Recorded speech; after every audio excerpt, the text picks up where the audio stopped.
Hello and welcome to the Skift Travel Podcast. I'm Sarah Kopit, Skift's editor-in-chief, here with our head of research, as always, Seth Borko. Hi, Seth. Hey, Sarah, how's it going? Great. So by now you've likely heard about the new wildly effective weight loss medications on the market.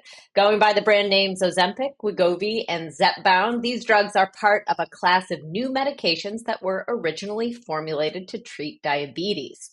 But like so many leaps in medicine, including that famous little blue pill, it's the side effects that really got doctors talking because most people who took these drugs lost a considerable amount of weight.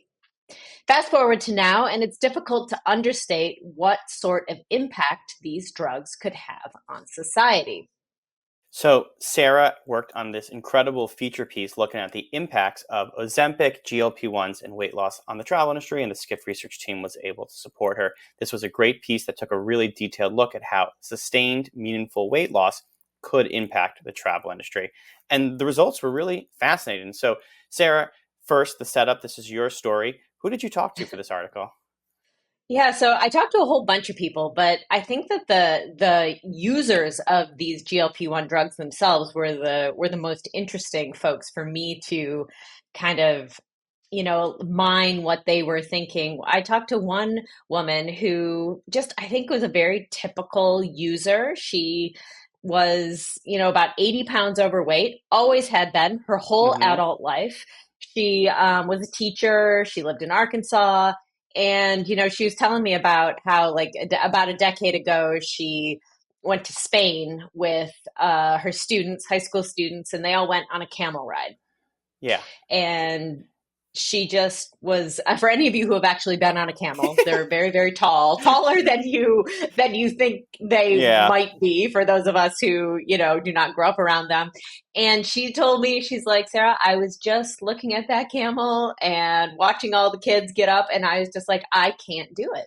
Like, I'm too heavy. Like my weight is going to keep me from this experience. Mm-hmm. And she said that was like devastating to her. Fast forward until, just a few years ago, these drugs came out, her doctor put them on, put her on them, Mm-hmm. and she lost 80 pounds. She, had just retired from teaching. And she said that she really felt like these drugs were giving her the retirement that she always wanted. Like, she loved to travel, and she was just like, she felt like it gave her a whole new life and a whole new ability just to like do a whole bunch of these things that she always had dreamed of doing. And, some of them were really these like big, extraordinary experiences. Like, she was telling me she flew in a small plane in Alaska. She never in a million years would have done that. She sent me pictures. She sent me a picture of her like crossing her legs in the plane. She's like, this was like an epic non-scale victory for me being able to do that. She said they went on top of a glacier. But then there were also like little things. She said her and her husband went back to Spain and were just walking around I all think day. I think the just walking piece is huge because Yes. we always Yes. forget. Like, I go on vacation and I come back, and you come back despite no matter what. And you're like, I feel great. Why do I feel so great? It's like, well, I walked 10 miles a day every day just Every in Europe, day. and you've got the cobblestones. I think it's easy to forget. It's not just the big adventure stuff. Even just Exactly. doing a tour of Venice on foot all day can be exhausting. Yeah, and it was really kind of, you know, th- we're not talking about people who want to be like look better in a bathing suit That's on the right. beach, although surely that's a part of it for some people. But I guess the really big thing that I took away from this is just the kind of epic scale of what might be or what could be. And I actually talked to one doctor. I was like, wow, it kind of seems like these might change the world. And she's like, they already have. Yeah. They already have.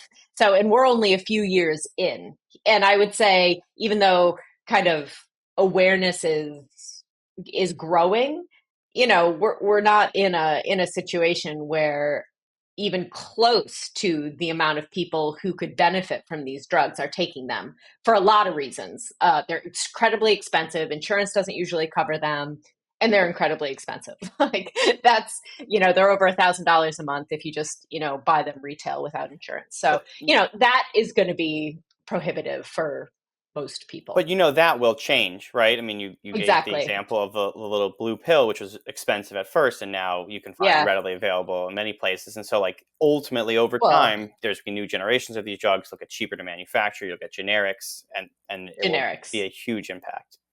Yeah. And, and right now, they're in a few countries around the world, but not very many. Yeah. The United States is really kind of leading the way for these. So, we're not going to get into the failings of That's a our different healthcare podcast. system. That's a That's a different different podcast. Yeah. podcast, a super interesting podcast, but a different podcast. So, when these drugs get out of the American healthcare industrial complex, they will also get cheaper. So we are in the infancy of to see what these drugs are going to do. And I just want to put highlight this, kind of double click on this, which Yeah. is that we did a survey of U.S. travelers. We do this quarterly travel trends report, and we did it. We worked with you, Sarah, on this, and we asked people. We said, look, if you were able to achieve your weight loss goals, would it have an impact and a positive impact on your vacation? And nearly a quarter of American travelers told us that it would have a major positive impact on their travel behavior. So, not everyone is going to be taking these drugs, but what we're hearing is like, it's kind of sometimes a sensitive subject, but what we're hearing is people are conscious about sometimes their weight, and it impacts the kind of places they go, where they choose, to a giant amount. Like a quarter of all US travelers feel like this is some sort of impact for them. And if you can unlock that, it has huge, as you wrote in the piece, huge ramifications for many, many different sectors across the travel Yeah. industry. Well, and that's one of the most interesting things that I kind of took away from writing this piece. Like I think that when we think about weight loss and we or at least perhaps this is my own bias, but when I originally was thinking about weight loss, I think of like the beach and almost vanity. Yeah. Like, Yeah. you know, Hmm. like but when I started kind of digging around and thinking about it more like on a more broad for one thing, I guess I want to back up a little bit. We always used to think about weight loss as such a vanity thing because it was a lot of the people that just they wanted to lose like 5 to 10 pounds or whatever. That's vanity. Yeah. That's a vanity thing, right? Or if you're, you just want to look a little bit better in your bathing Yeah. Yeah. suit. Yeah. Like that is a vanity play. What we're talking about here is incredibly different. So these are hardcore drugs. Like Yes. they affect almost almost everything in your body. The doctors are going to write in and say, no, they don't. But they have this massive impact across your system over many different ways that both your body physically and your brain operates. And the studies have said, depending upon which drug, they will help people lose anywhere up to, I think, 24% of their body weight. That is, for a 250-pound person, like that, you're taking them from, an overweight or obese classification into normal weight easily. And so these drugs are really, they're not just for, losing 5 to 10 pounds. As a matter of fact, they're not indicated for that. Yeah. They're indicated for people who need to lose a whole lot more weight than that. And a lot of people say that, or not people, scientists, doctors, these are, They are people, but they're very smart yeah, people. they're very smart people who study these things. These are long-term drugs. Like you Yes. never come off them. They're like blood pressure medications. Or if you do come off them, you will regain the weight. Yeah. Yeah. So I think the Wall yeah, Street Journal did a piece about off ramp for GLP-1s and Ozempic, yeah, GLP-1 being that broader class. So this is a serious conversation. One of the yeah. big things, it's how do they work again? So they kind of curb your appetite. Is that the big kind of, without getting So too yeah, scientific? yeah, so they do. So one of the other really interesting things is not only do they curb your appetite, we know the results, like what the impact is, but doctors don't really know all of the reasons why. This is where the side effect part comes Yeah. in, right? It's like they weren't designed for this. They were designed to treat diabetes, and because people that have diabetes often are overweight as a symptom of diabetes. At first it was like, okay, you could lose, a few pounds here or there, but they started to notice just a statistically significant amount of people, even people who maybe weren't, obese, was losing so much weight when they took these drugs. So what the scientific way that scientists refer to it is they delay gastric emptying. So that means that you feel fuller longer because it like physically takes longer for food to go through your GI tract. So it stays in your stomach longer, but it also impacts your brain. And this I think probably is one of the other, there's so many fascinating things about this, but the fact that they are studying these drugs to like impact other maybe vice Yes. related behaviors because of the way it impacts your brain, which they don't really know. So it somehow impacts your brain to say, I don't want to eat as much, or I'm full, I'm not going to eat any more food, I don't want to, right? Yep. It also is being studied for looking at cigarettes and gambling and alcohol, all of these things that are, can be used in a negative way, that if you use them at excess, it is not good for your body. It is not good for your wallet. It is not, it's not good for you. There are anecdotal reports from a lot of patients, especially with the alcohol. Yeah. That I thought was one of the most interesting, and also has an impact on the travel industry. You'll read, I joined a bunch of these Facebook groups where people were talking about, support groups, and people would chat about their experiences. And, it's very common to see people post, who are new to taking the medications, like, has anyone just completely lost the urge to drink? And Hmm. then you'll see, like literally Lots and hundreds lots of of yeses. people, Yeah, me too, chime me in too. and Yeah. say yeah, I used to drink, a couple of glasses of wine a night. And now I don't I don't even think about it. Like, I don't even want to. I just simply don't. So you were saying, I liked how you said they're not necessarily good for people, some of these vices or Yeah. habits, but they are, so Yeah. many of them are good for the travel industry, right? Like food and beverage, Exactly. alcohol, Yep. cigarettes to an extent, certainly gambling. Yep. I thought one of the fascinating things was tying this back to the travel industry was, okay, this is a whole scale change in in in American population, really, that affects millions of people. Right? How many people are on GLP-1s today? Do we know? Like, I think it's like 5-10 million, isn't it? The number, something like Yeah, that. it was something like, I believe only 1.7%, and I'll have to check the research. Only 1.7% of the population who would benefit from being on GLP-1s are on them.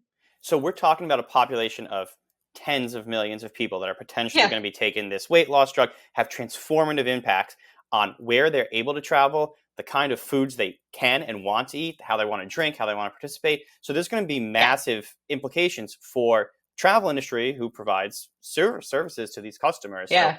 who do we think? Let's Let's let's go talk into about it. the winners. Yeah. Let's talk about the winners and losers. So one of the interesting ones that we looked at together was the all-inclusive resorts, Yeah, this was so because much this fun. was, yeah. So if you think about it this way, like at first it might be, well, the all-inclusive resorts, you would think maybe people, they would be losers, but I don't think so. Yeah. That's not my take. I think people go to all-inclusive resorts, and correct me if I'm wrong, maybe you've researched this Hmm. more, but I think, like, I go with my kids, and we go because it's easy. That's Yeah. why I like it. Like, I'm at the stage in my life right now where I don't want to have to, if I want to send them to the restaurant to get some fries and an ice cream cone, like, I want them to be able to do that. I don't want to, have to track everything. I don't necessarily go because we can eat as much as we want. I go because it's easy, Yeah. right? So if you're a family of four, I don't think that you would necessarily stop going. But you know what you might do? You might eat a whole lot less. You're still going to go to breakfast. You're still going to go to dinner. I don't know. Maybe you might skip lunch, though. Yeah. Yeah. You And know? maybe you just won't go to that meal. And by the way, the Um, booze. Don't forget about the booze, right? the booze, so much with the booze. Like that's going to be a huge, or it could be a huge cost savings for anyone who, buys that stuff wholesale, or, it's all included. And then basically for every drink you have, they're losing a little bit, or, they're not making as much money, I Yeah, guess so I is mean, how I I would tend say to it. agree with you on this one, Sarah, right? The all inclusives, Yeah. although they do a huge amount of marketing around the all inclusive, the food and the drink aspect, I think you're probably right that the reality is for many consumers, those are ancillary benefits, but not the core purpose of travel, which the core purpose is Right. probably convenience, safety, Yeah. uh, just the kind of turnkey approach, and also like you were saying, traveling with family and friends. And but so then the food, if it's not a major selling point, it's a cost, Right. and then if you can cut back on that cost, that's a huge amount of savings. So I mean, yeah, we had a really fun conversation. I kind of went down a rabbit hole on this one. I remember looking up the price of like wholesale eggs, but that was too much. But I looked into Playa Hotels and Resorts. They're a publicly traded Yep. company on the Nasdaq. They operate 25 all-inclusive beachfront resorts. So they're not representing the entire industry, but they're a pretty good sample for this kind of thing. Yeah. And they mainly operate like Hyatt's, Hilton's, and Wyndham hotels. Their second highest expense, labor is number one, of course, but their second highest expense at these resorts is food and beverage. It's 15% of all their expenses. Salaries are 22%. So they spend, I mean, 8 points is a lot, but it's hundreds of millions, it's $100 million food and beverage cost item for these resort operators. And I think, yeah, on like a per room price, I estimated that like maybe 10% of the price of the room comes from F&B. And so if you can Yeah. drop that down by some fraction, it translates into, at just one operator, translates into millions of dollars of savings. And then you scale that up. This is just 25 resorts. How many all-inclusive resorts are there all around the world? It really does add up to a significant amount of savings. And especially, many resorts, especially the all-inclusive resorts, are facing inflation. Yeah. One of the biggest sectors where hotels and travel operators have seen cost inflation has been in food. If you think about, yeah, again, think about that, the omelet station, eggs have been one of the highest inflated prices. The omelet station has probably gotten 20% more expensive to run, or not 20%, but like the price of your omelets has probably gone 20% Yeah. more. Your labor has gotten more expensive. If you can have fewer people staff in your omelet station and serve fewer omelets, but still have the same amount of customers, it's substantial. It adds up for sure. I love the omelet station Me too. personally. Me It's too. yeah, it's my favorite. I I get vegetables with the cheese. It's my go-to. Oh, Anyway, so I was actually at Hershey Park this weekend, okay. Yeah. for Memorial Day weekend, and here I was at an amusement park with that's based entirely around, food and consumption, right? So in Hershey, Pennsylvania, Yeah. and I couldn't help but think about. I truly was sitting there waiting for, the kids to come down on the water slide. I was looking around and I was like, this park could be possibly one of the losers, because I was thinking about all of the ways that that park makes money. Yes, Hmm. there were the tickets, but I mean, obviously, like it's just food after Yeah. like stand after stand after stand after stand, like just with not only food, but like bad for you food. It's an amusement park. It's, Yeah. probably very delicious. But so if you're not buying that, $10 ice cream cone, Hmm. or even like one less, like it's amusement. Anybody who really relies on concessions like strongly, I mean, even movie theaters, and Yeah. they might really have some suffering there, or have to figure out a way to, add another revenue stream in there that isn't concessions. If they've completely built their business model around that, Yeah. they could be, I, they could be hurting. anyone so at the all inclusives, food is an expense item, right? But Exactly. here Yep. it's food's a revenue item, and it's a revenue Yeah. driver and a main driver of revenue. I think anyone with a food as a revenue driver is potentially in real danger. I would very much agree with that. Yeah. I would. Well, and as I was looking around, I it was so busy. It was, hugely busy. And, you know, it's, I was seeing a lot of people that I think probably could benefit from one of these drugs, right? It just, there you go. I said it. So I, we're just not there yet. Like we're not even close to there yet. And Hmm. so I just, it's interesting to watch how the world may change in these next 10 to 15 years. Yeah, can I throw a stat out there? I love to Sure. throw a number. Yeah. Oh, We've yeah. No. done some research, and I think we estimate that U.S. American leisure travelers are spending Yeah. more than $100 billion every single year on food and beverage, well on holiday. It's a huge number. And in fact, Yeah. people tend to be more extravagant when they're on vacation. So how many of those Hershey Park travelers were not from, many of them were not natives of Hershey, Pennsylvania, I would suspect. They're Yeah, coming I would on vacation suspect. and they Yeah. say, look, it's a long week. It's Memorial Day weekend. I'm taking the trip and I'm going to treat myself. I'm going to splurge a little bit. We estimate that somewhere between a quarter to a fifth, so somewhere around 20% to 25% of the average American's typical like eat and out restaurant budget Hmm. happens on vacation is an estimate that we've Yeah. made. And so it's a conversation for the restaurant industry in general, but so much of travel industry Yeah. revenue comes from people either shopping at restaurants in destinations, at theme parks, and even on hotels when on vacation. So it's a $100 billion travel, food, and beverage expenditure opportunity that potentially being to use the cliched word, but disrupted, right? Or at least Yeah. under pressure. And one of the women that I talked to for the article, she told me that she was like,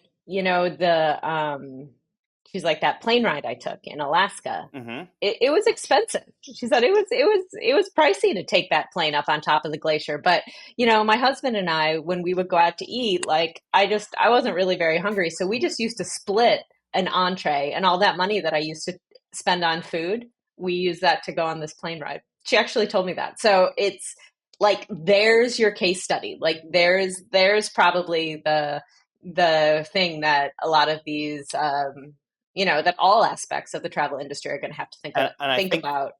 I think that's another winner. Like I think we talked in the story about like adventure Yeah, travel or more exotic, not exotic, but more active vacations is another growing category. So you literally have a case study of restaurants losing market share yeah, effectively to more experiential travel activities. So as a winner, yeah. so that's a fascinating example. All right, so why don't we take a break here? Seth and I will be back on the other side and talk more about Ozempic, GLP-1s, and weight loss. See you there.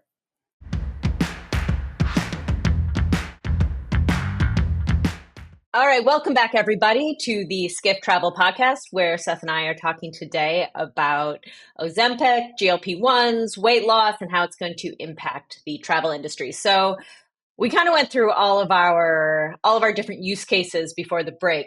I'm curious, Seth, how can we, all of us who love to read earnings reports and listen to conference calls and do all that kind of good stuff, how can we track to see if there really is any movement, if this is moving the needle? How can we know? Well, I mean, I think you're right. You can certainly track earnings reports and earnings calls. I Yeah, think I gave the example of that Playa Hotels earnings call. They're talking about food costs, and we'll see if that lightens right. up. And hey, if we have any listeners in high places, ask those questions on the call. I don't know if we have any research analysts, but we'd love to get that on an official earnings call question. I think you can also look for it on some of these line items. We can see how food and beverage costs are evolving.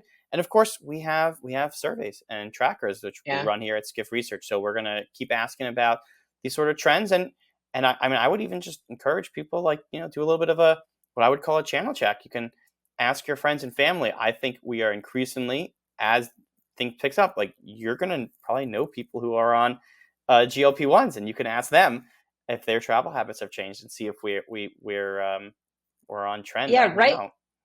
Yeah, and if any listeners out there, fall into this population, and want to tell us your story, please do write in. We're going to talk we're going to talk about user questions and comments at the end of this. So we talked a little bit about things other than food. Yes. Um, I also was reading some really interesting studies that don't that are separate from the vice category where these drugs are beneficial, but in other health related, they have other health Hmm. related benefits. So, and the thing that I think is really interesting about that is that it brings in Medicare and Ooh. Medicaid. So It'll in be the a United simple States, I topic. I think know. we can cover everything you need to know about Medicare in the next 5 minutes, Yeah, right? yeah. So basically, Wegovy, which is the weight loss branded version of Ozempic, was studied for heart disease, and it reduced heart disease by a statistically significant amount. There's also been studies on kidney function, so much so I was just reading this just either yesterday or the day before. They actually stopped the study early because it was so effective. They didn't want to, prevent people who Yeah. could benefit from the drugs from having them because it was so beneficial. So basically, what this means, because for those of you who don't know, there is a ban on government funded reimbursement or payment for weight loss or like vanity related medication. So, you can't get the government to pay for your elective plastic surgery, for example. And so that was always kind of the way that weight loss drugs were thought of. It's because they didn't work very well. Hmm. So the people who are taking them, maybe this is where that, losing 5 to 10 pounds, you couldn't get the government to pay for them. But it's going to be much harder to make that argument when these medications not only help people with weight loss, but they help cardiovascular function, they help kidney function. And so all of these new, they're being studied for Alzheimer's and dementia. And so if you think about like just all of these things put together, you can, like, if you take it to the nth degree, like might these be medications where it's just healthier for humans Yeah. To to have take more. them, right? To be on them. So, so if you can get if they get approved on the US government, funded medication schemes, it also makes it harder for insurance companies, private insurance companies, to say no. Yeah. And so then all of a sudden the floodgates open. Well, I think that's a really great point because I think it's very possible that we have a listener listen to us do that first segment with the pros and the cons, and we're talking about billions of dollars of opportunities. I think it could be easy to be dismissive and be like, yeah, but this is never going to be more than a niche drug for a certain segment. But your point is that like Alzheimer's, heart disease, kidney disease, diabetes, those between those four drugs, you could probably prescribe this medication to 80, ninety Yeah. percent of the US population. And then the weight loss just becomes a happy side effect and the appetite curbing becomes a side effect. And then, even unintentionally, you could wind up with this huge uptake and transformation of many industries, right? Yeah. It's a fascinating time. I think it's Yeah. exciting, and it ties into a lot of other stuff. I think there is. I don't know if we have time to discuss it, but I think there's more beyond this too, including things like medical tourism. We should talk about where to get drugs cheaper overseas and procedures, and there's a lot of interesting implications for what comes next. Yeah. One of the things that is holding, I know because I asked one the last time I was in Mexico. One of the things that is holding these drugs back from that is they are injections. Mm, So they're weekly injections, most of them. They do have oral pill forms of them, but they don't work as well. So not only are they injections, but they have to be refrigerated. So we went through this with COVID a lot too, where one of the hard things about, getting these medications to you know, a mass amount of human beings is that you can't stock them on a shelf. They have to be, kept in a special way.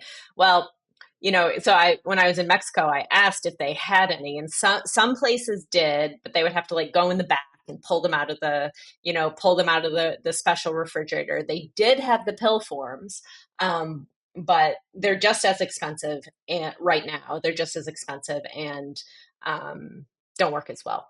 So once our advancement in drug science and medical science is just, it's like astronomical right now. So I'm sure that, the drug companies can't wait to get these out of the pen refrigerated, needle based situation, because humans don't like needles very much. I think most people would rather take a pill. So when that happens too, then you've got a whole nother wave of potential consumers. And the impacts, I feel certain will be felt across the travel industry. And I can't wait to see what happens. It's going to be really exciting to see how these business models and marketing strategies evolve. So Absolutely. it's been over a month since Sarah and I took over the helm here at the Skift Travel Podcast. And now we have our sea legs underneath us. We want to hear more from you. And so, with that in mind, for future podcast episodes, we'd invite you to submit any questions that you might have about any of the topics that we've covered or that you'd like us to Anything else? cover. Yeah. Yeah. Or Yeah. how Anything we're else? doing. I'll tell you that too, how our vacations Yeah. go. And so, if you'd like to submit a question or a comment, you can email us directly. I think we're going to get an inbox set up, but for now, it's sb@skift.com or SEK at Skift, SEK. SEK at skift.com. And, since these are also video podcasts for all of if you didn't know you can watch us on YouTube, you can. So bonus points to anyone who submits a question in video form if you want to send us some Oh, videos. yeah. So give us your burning questions about the business of travel. You might get it answered and read here on air. But to start off this program, to incentivize you all to do it, we have a surprise final segment for you now that we've finished with Ozempic.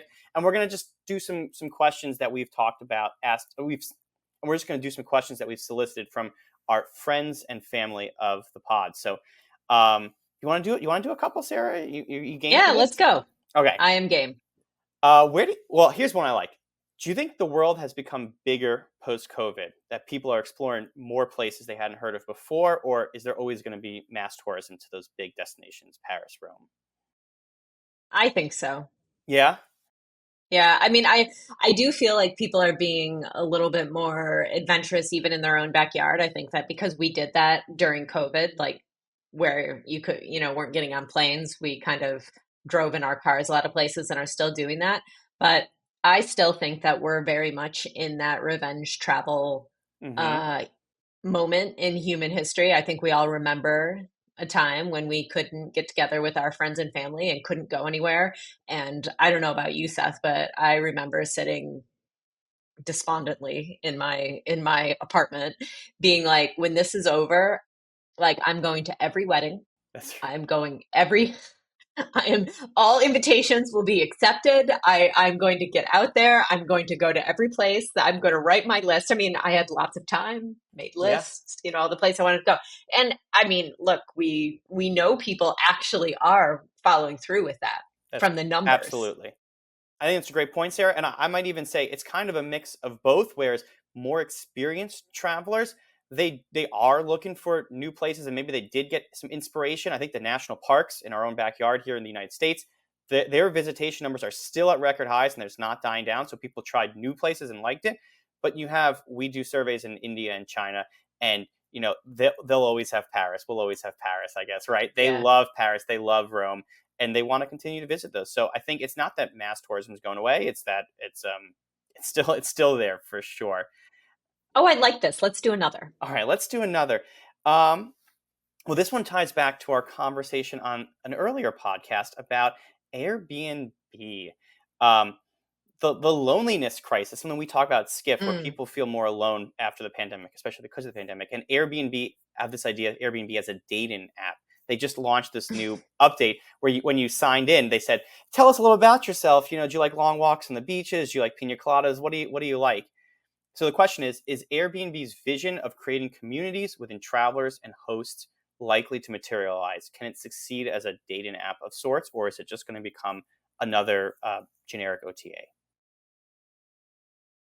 I don't know about it being a generic OTA, but I don't really see the dating app thing. Yeah.